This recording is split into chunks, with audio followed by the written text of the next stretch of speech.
Dan ini merupakan rahasia ilahi ketika kita manut dengan orang tua, maka semuanya akan bisa dikabulkan sesuai dengan ridho dari orang tua.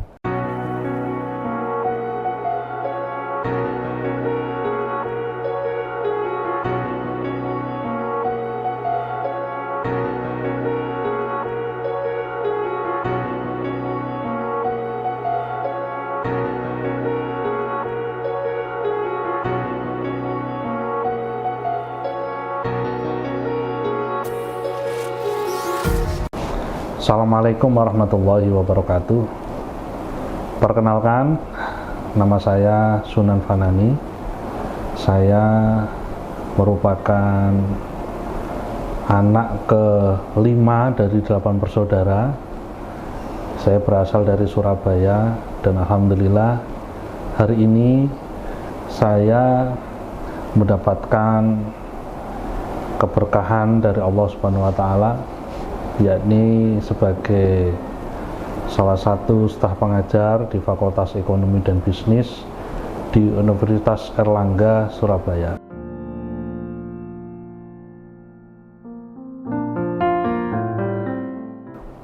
Ini merupakan cita-cita yang selama ini sejak kecil saya idam-idamkan, dan saya berusaha untuk bisa bersekolah di perguruan tinggi yang sangat menjadi favorit pada anak-anak usia-usia sekolah. Tetapi ada banyak cerita yang saya dapatkan ketika saya bisa berada di Universitas Airlangga ini. Ketika saya sebagai seorang siswa di Surabaya yang pengalaman tentang pendidikannya juga tidak terlalu banyak bergelut di bidang keagamaan, tetapi motivasi dari orang tua saya berusaha untuk memaksimalkan pendidikan agama itu menjadi sangat penting sekali sebagai dasar di dalam perkembangan anak-anaknya. Akhirnya saya pada lulus sekolah dasar, saya kemudian melanjutkan di pondok pesantren di Jombang, dan kemudian saya selama 6 tahun di Jombang, kemudian masuk Surabaya lagi. Ini pengalaman saya selama saya menempuh pendidikan, sehingga bisa dikatakan seluruh pendidikan saya dapatkan di kota Surabaya ini, kota pahlawan, kota yang sangat penuh dengan pertarungan budaya, pertarungan ideologi, pertarungan masa depan, yang mau tidak mau kita harus eksis di dalam kehidupan yang ada di kota Surabaya. Nah, ketika saya sekolah dulu, saya mulai SD di namanya SD Takuma di Jember Wonosari, Surabaya. Saya selama 6 tahun sekolah di Surabaya, di SD itu, tidak pernah terbayangkan saya akan belajar tentang ilmu agama. Setahu saya, pendidikan adalah pengetahuan yang di situ harus belajar tentang pengetahuan umum, dan semua ilmu yang akan diterapkan nanti adalah pengetahuan umum. Ternyata tidak. Ilmu agama ternyata sangat penting. Saya harus belajar, mulai belajar Al-Quran, belajar untuk membaca Al-Quran, dan sampai dengan menghafal Al-Quran. Tetapi kemampuan saya masih sangat sedikit, sangat kecil sekali. Saya melanjutkan di sekolah menengah pertama.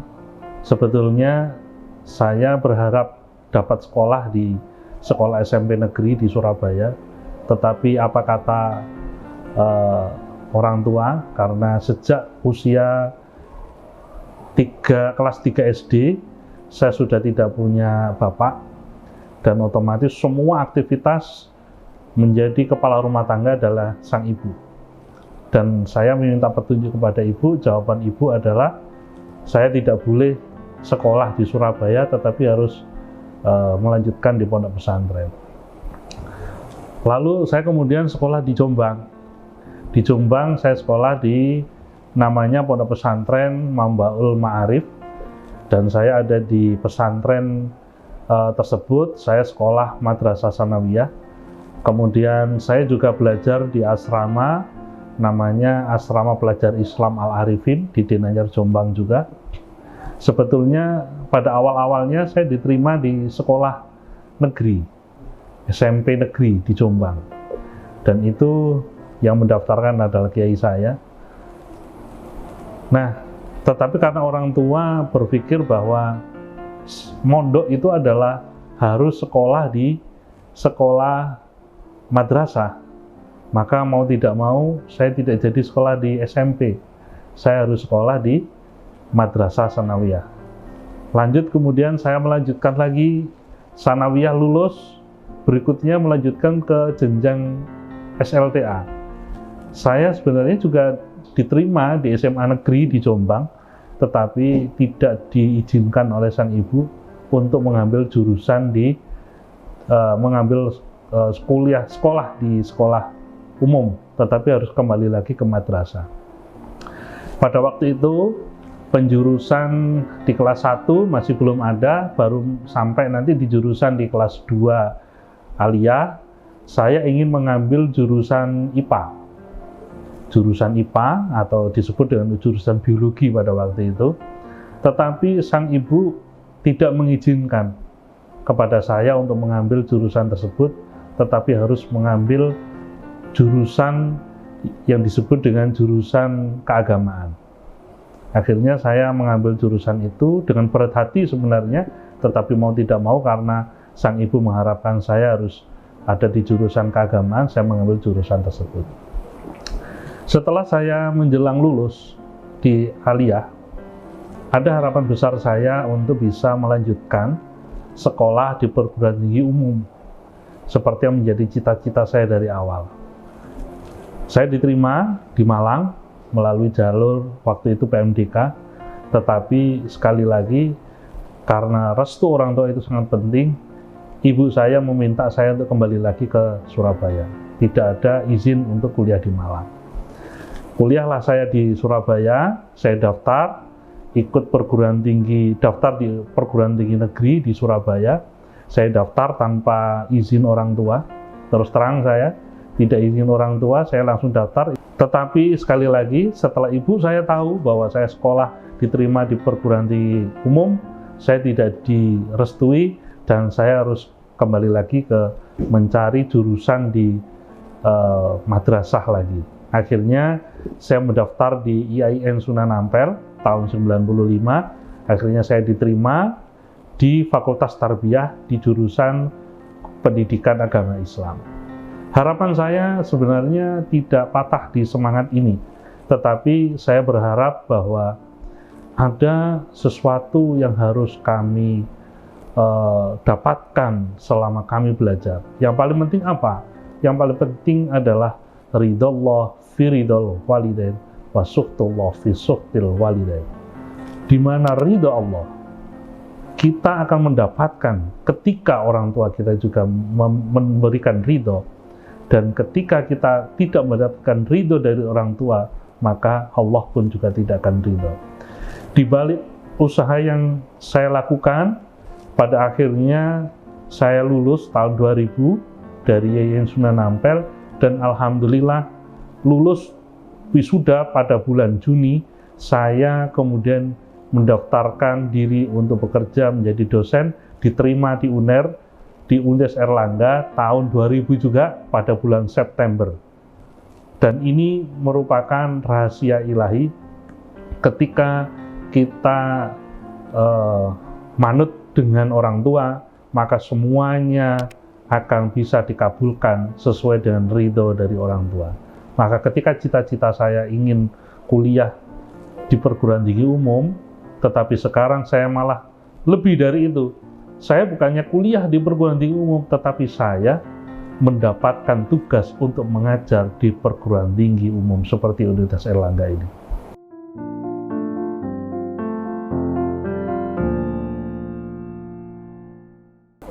Ketika saya kuliah di IAIN Sunan Ampel dulu, ada cerita yang sangat menarik dan ini membahagiakan bagi saya, dikarenakan ketika itu semua mahasiswa mereka berjuang untuk mendapatkan eksistensi di dalam raihan akademiknya maupun pengalaman kehidupan di kampus.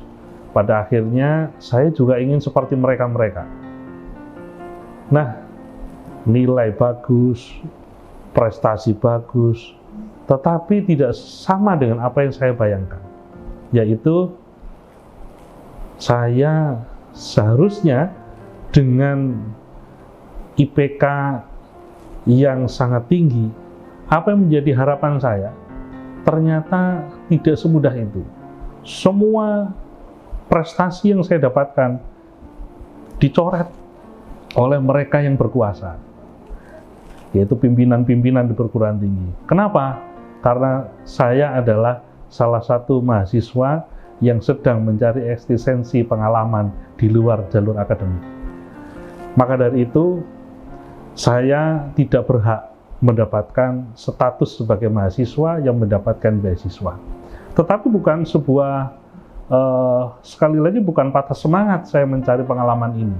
Akhirnya saya membaca di media cetak waktu itu, tahun 96, ada beasiswa yang harus dilakukan dengan tes dari Aminef di kedutaan, di konjen Amerika di Surabaya, yang mau tidak mau saya harus mengikuti tes sebanyak 104 mahasiswa, dan saya akhirnya diterima 4 mahasiswa Surabaya yang mendapatkan beasiswa dari Aminef pemerintah Amerika. Dan sejak saat itulah saya tidak pernah meminta uang untuk SPP kepada orang tua saya, karena saya tahu bahwa orang tua saya bekerja keras untuk adik-adik saya. Dari 8 bersaudara itu, tentunya saya harus bisa keluar dari pesantren untuk bisa mencukupi kebutuhan saya sendiri. Dan alhamdulillah saya sampai dengan lulus tahun 2000, beasiswa itu telah berhenti dan bisa kami gunakan untuk membiayai diri saya sendiri, dan bisa saya manfaatkan untuk memberikan bantuan-bantuan pendidikan dan memberikan semangat kepada teman-teman seangkatan saya.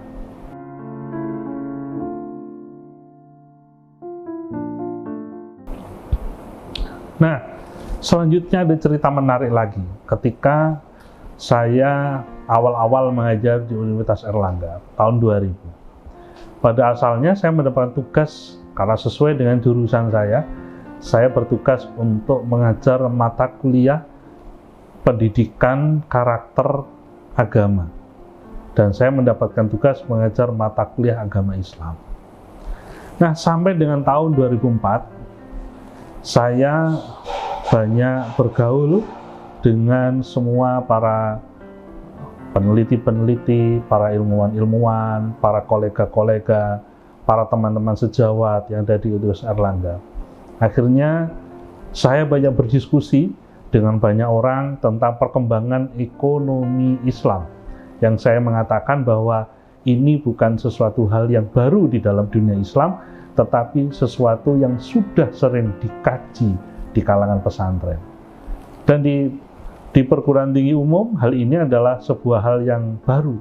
Oleh sebab itu, saya banyak berdiskusi dengan banyak orang yang pada akhirnya mereka mengakui bahwa di pesantren sudah terdapat literatur klasik tentang ekonomi, dan saya diperkenankan untuk mengajar di Fakultas Ekonomi dan Bisnis.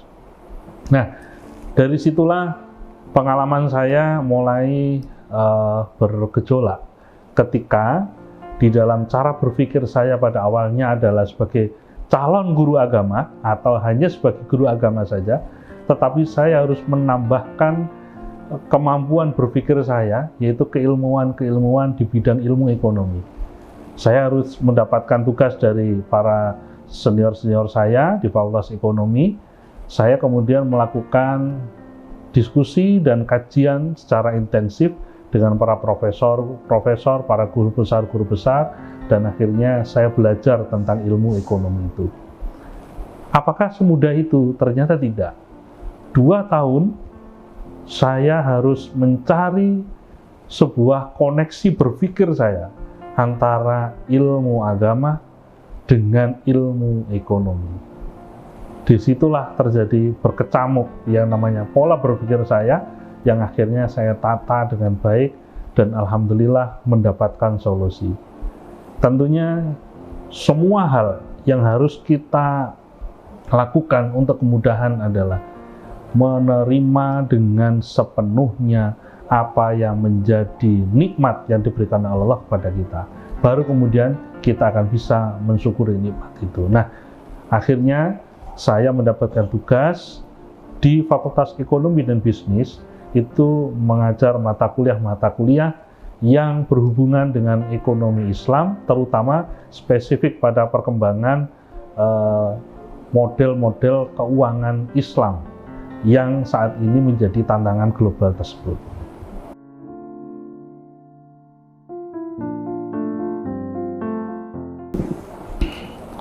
Kalau kita berbicara tentang keilmuan yang hari ini saya pelajari, ekonomi Islam ternyata sangat berkembang dan tidak hanya berpikir tentang kapital, tetapi kita harus berpikir tentang bagaimana ekonomi bisa berkembang menjadi salah satu cara kita untuk mendekatkan diri kepada Allah Subhanahu wa Ta'ala.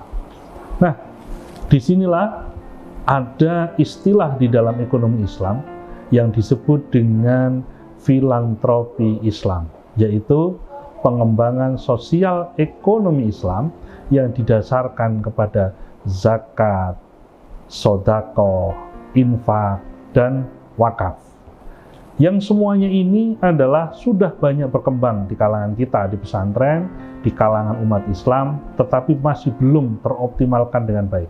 Maka cara yang paling tepat untuk bisa kita lakukan, untuk bisa memberdayakan dari sisi wakaf, dari sisi zakat, maka salah satu cara yang paling tepat adalah orang yang bertugas menjadi pengelola zakat, orang yang bertugas sebagai nadir wakaf, harus orang-orang yang pernah belajar tentang bagaimana pengembangan ekonomi di dalam Islam. Maka insya Allah pengetahuan yang kita miliki seperti ilmu agama dan ilmu ekonomi itu bukan sesuatu hal yang bertentangan, tetapi menjadi solusi untuk perkembangan umat di masa yang akan datang. Hari ini pusat peradaban ekonomi yang terpusat di Inggris sebenarnya sangat tidak kita harapkan karena mayoritas umat Islam ada di Indonesia. Maka saya optimis ke depannya ekonomi dunia, ketika pengetahuan ekonomi Islam dikembangkan, maka disitulah Indonesia juga akan mempengaruhi perkembangan ekonomi di seluruh dunia sebagai peradaban dunia.